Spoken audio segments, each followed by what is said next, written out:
Hey rockers, welcome back to the channel and another story on another night. Glad you're here, man. Tonight we're going to go back to the year 1999 and talk about a legendary band and a legendary man. Of course, the band wasn't entirely all the original members, but the front man was the main course. I'm talking about John Kay and Steppenwolf, man. If you guys are a Steppenwolf fan like I am, you obviously, if you've seen the band live, you know how kick-ass they are, man. Steppenwolf was absolutely phenomenal. You never know when you go see some of these 60s and 70s rockers what you're going to get, man. Is it going to be good? Will it be authentic? Will they still have their voice? Will the band be rocking? Will they, do the classic hit songs and make them sound great? John Kay and Steppenwolf, man, unbelievable. Those guys were killer. I'm going back to July 13th, 1999. That's when I got to see these legendary rockers at the Heart of Illinois Fair in Peoria, Illinois. Of course, a little info about Steppenwolf. They're a Canadian-American hard rock band, and they were formed in Los Angeles, California, 1967. We were like second row when we got to see the band, by the way, and it was really, really cool. To see these guys that close up.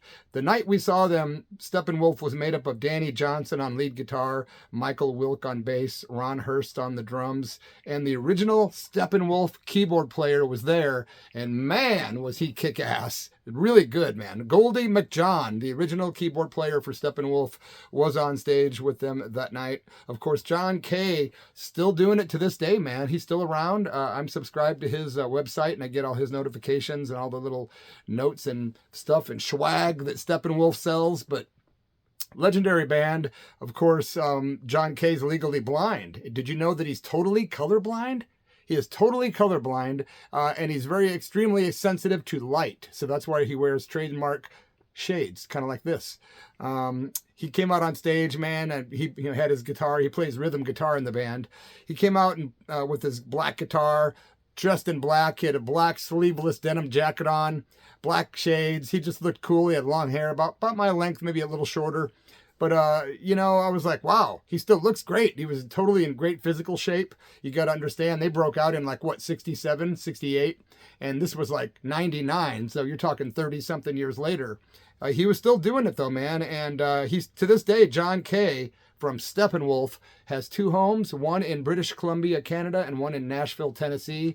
And I'm not sure how often he's playing out these days. Any of you guys seen Steppenwolf lately? If you have, leave a comment. And by the way, please subscribe to my channel, guys, and check out my videos. There's a lot of stuff, man, a lot of stories, and I always bring the punk, rock, metal, and curveball tales, classic rock, you name it, man. You never know what you're going to get at this channel. But thank you for subscribing to my channel. The guys played, and I got to tell you, man, we were second row, and I was extremely envious of my friend Dwayne Bartel, who's no longer with us. He was a writer for the Peoria Observer newspaper, and he was backstage with his son. So if you're seeing this, Wes, I'm still jealous. I did not get to meet John Kay that night, but they came out and they did Born to Be Wild, and of course that song is their trademark, and it's what a thunderous tune. When they did Born to Be Wild, the keyboards were just almost coming off the ground. It was so thumping, man, and it was just spectacular watching and listening to the keyboards. Of course, did you know that heavy metal being used as a phrase in a song was never used until Steppenwolf used it in the song Born to Be Wild? That's right. Heavy metal thunder. That was the first time heavy metal was used in a song, man. That's a cover, by the way. You can go on YouTube and check out the original by Mars Bonfire. That was a cover. By the way, Born to Be Wild was #2 on the charts in the United States, and in Canada it was #1. And you can also, remember the film Easy Rider. When you think about Easy Rider, you think about Born to Be Wild, right? They also did, that was 1968 when that came out, by the way, on the radio. Rock Me. They went into the song Rock Me from 1969. It's just a killer blues rock tune. Hey Lottie Mama, another very popular Steppenwolf song that I love. I just love Steppenwolf, man. 1971 is when Hey Lottie Mama was released to the public. Then they did Endless Commercial from 1968. They did The Pusher, one of the quintessential songs of my life. I love that song, The Pusher, by Steppenwolf. Another cover song that was actually written by Hoyt Axton, legendary writer, of course, who should be in the Rock and Roll Hall of Fame, in my opinion. The Pusher from 1968. The Steppenwolf boys, they did Jupiter's Child. John was super cool on stage and engaging. He made people comfortable on stage. He was friendly, and the band was smoking. Everybody in that band was extremely professional. And you got to give it up for John Kay, man. Then, of course, they broke into Magic Carpet Ride, one of the biggest songs of their career from 1968.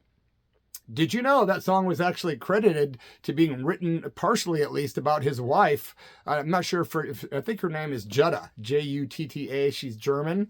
And John Kay met her in 1965, and he's still with her. And from what I hear, they do some good charitable work. So I think they're good people, man. But she was partially the inspiration for the song Magic Carpet Ride.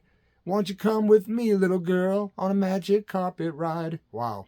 They did the song Suki Suki, which is another cover and another probably one of my very favorites as a contender of my very favorite Steppenwolf song, Suki Suki, originally done by Don Covey. Rock and Roll Rebels, Everybody Knows You, Hold On, Never Give Up, Never Give In, and then, of course, Monster from 1969. It was such a pleasure to see John Kay and Steppenwolf.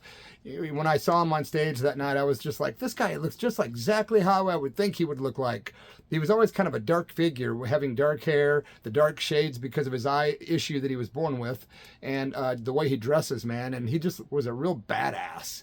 I think he still kind of is a real badass. Probably not like a hard, tough guy, but he sure looked like one on stage, and his voice was just tremendous, man. He's got that particular sound, kind of like John Fogerty does with CCR. When you hear it, Steppenwolf, you know that's John Kay singing. Hey, man, not much else to add, except that I really wish I could have met John Kay that night, that day at the Heart of Illinois Fair in Peoria, Illinois. By the way, that place was packed that night.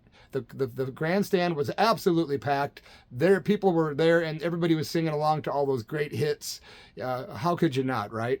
I appreciate you guys sticking around and checking out a little chat about Steppenwolf. I'm going to do a video probably every night for the next 5-6 days because I'm hitting the road on Monday for the Midwest. And I'm going to be playing in Chicago on the 15th of March and in Davenport, Iowa on the 14th. Of course, if you need more info, you can hit me up in my email, which is always in the description area of all my videos. Leave a comment, subscribe, like, and all that good stuff. Rock and roll. Keep your motor running.